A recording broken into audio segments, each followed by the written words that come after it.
Assalamualaikum warahmatullahi wabarakatuh.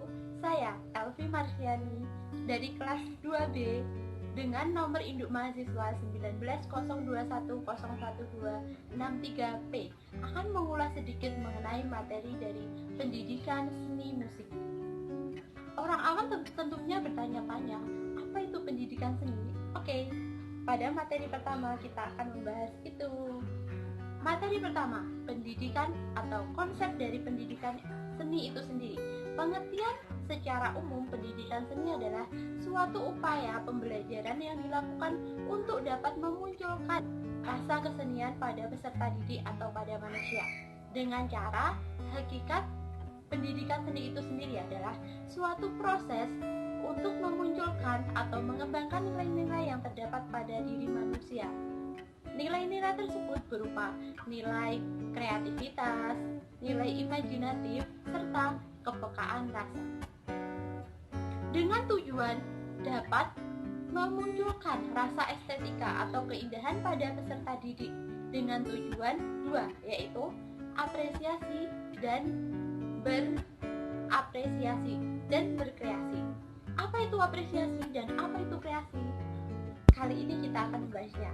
Apresiasi adalah melibatkan diri untuk larut ke dalam suatu kondisi di mana kita dapat memberikan komentar atau ikut larut dalam keadaan tersebut. Contohnya, apabila kita melihat film yang sedih, film, video, atau lagu yang sedih, kita ikut larut ke dalam lagu tersebut, ikut sedih, ikut bahagia, ikut sukacita, itu termasuk ke dalam apresiasi. Sedangkan berkreasi adalah menciptakan sesuatu yang belum ada atau mengubah sesuatu yang sudah ada dengan tampilan baru. Contohnya, apabila kita mendengarkan lagu Tanah Airku, kemudian kita mampu mengaransemen menjadi instrumennya baru, seperti itu adalah termasuk menciptakan. Jadi, kata lain dari berkreasi adalah menciptakan singkatnya. Oke? Cukup mudah dipahami kan? Untuk materi selanjutnya adalah fungsi dari pendidikan seni. Apa itu fungsi dari pendidikan seni? Terbagi menjadi dua lingkup. Lingkup yang pertama adalah fungsi umum pendidikan seni, yaitu yang pertama sebagai sarana hiburan. Karena sifat dari seni yang dapat merelaksasi manusia sehingga melepaskan kejenuhan, itu termasuk ke dalam proses atau sebagai fungsi hiburan. Fungsi yang kedua adalah sebagai sarana upacara. Upacara dapat berupa upacara adat serta upacara keagamaan. Yang ketiga adalah seni pertunjukan. Seni pertunjukan adalah seni yang dapat ditontonkan atau diperlihatkan kepada khalayak umum. Dan yang keempat adalah seni sebagai sarana pendidikan. Pendidikan dapat berupa pendidikan formal dan non-formal. Apa itu pendidikan formal? Pendidikan formal adalah pendidikan yang diajarkan di dalam kelas sesuai dengan kurikulum yang telah ditetapkan.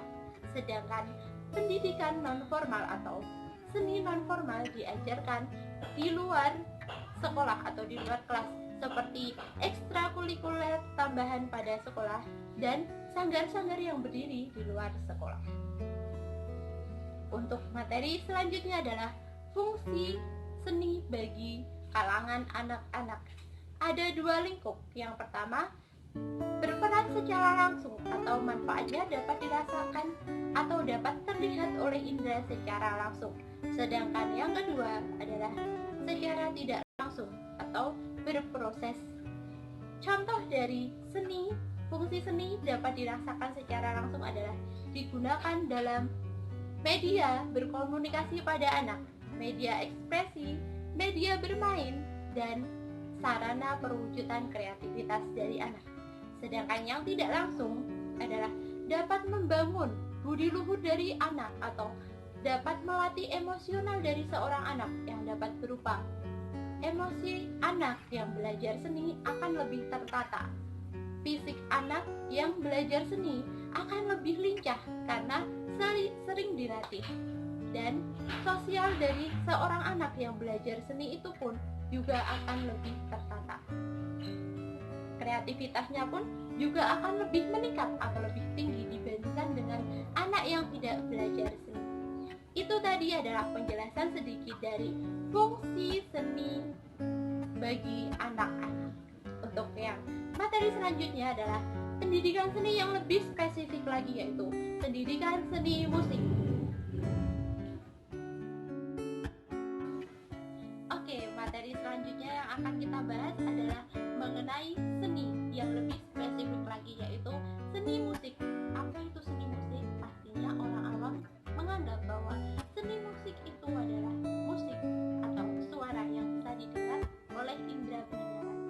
Oke, mari kita bahas mengenai seni musik itu sendiri. Musik adalah salah satu cabang dari seni yang karakteristiknya dapat dinikmati melalui suara. Suara terbagi menjadi dua golongan, yaitu yang pertama suara instrumen yang berasal dari alat musik, dan yang kedua adalah suara vokal yang berasal dari kita, suara manusia. Oke, kali ini kita akan membahas satu-satu.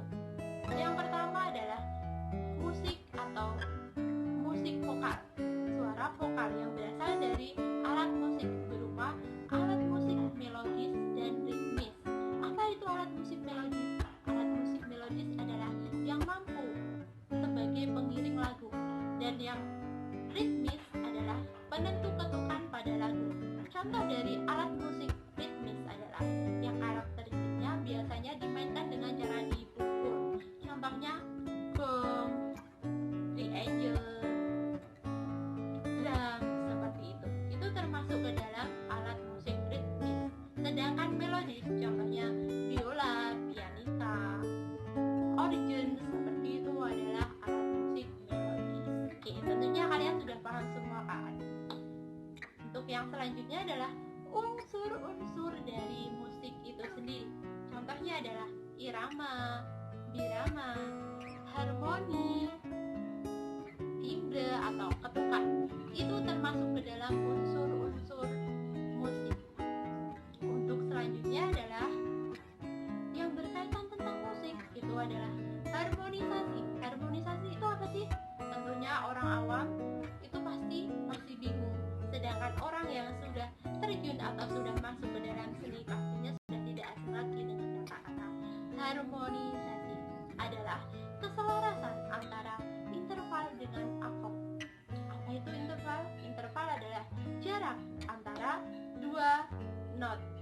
Sedangkan akord adalah susunan dari 3 not yang digunakan secara bersamaan dan menghasilkan keselarasan. Seperti itu yang disebut dengan harmonisasi.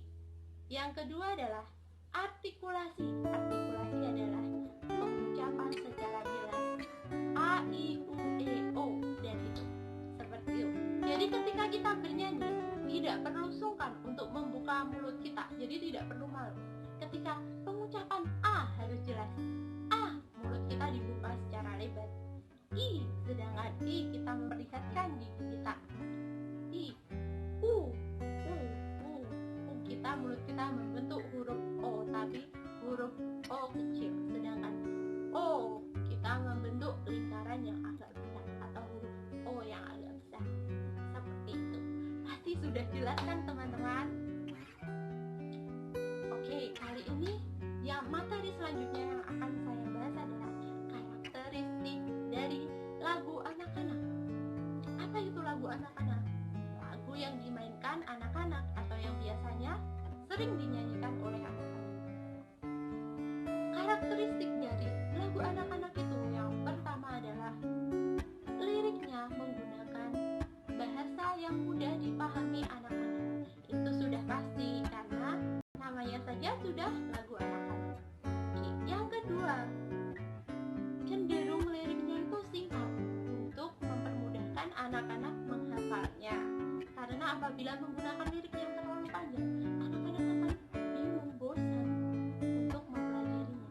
Oke.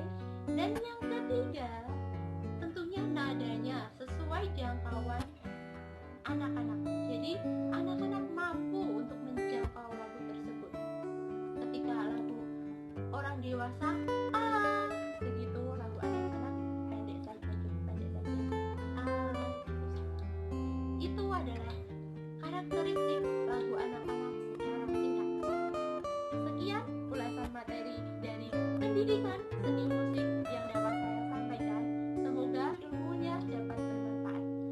Tidak ada kurang lebihnya. Saya hanyalah manusia biasa dan kesempurnaan hanyalah milik Allah. Wassalamualaikum warahmatullahi wabarakatuh. See you next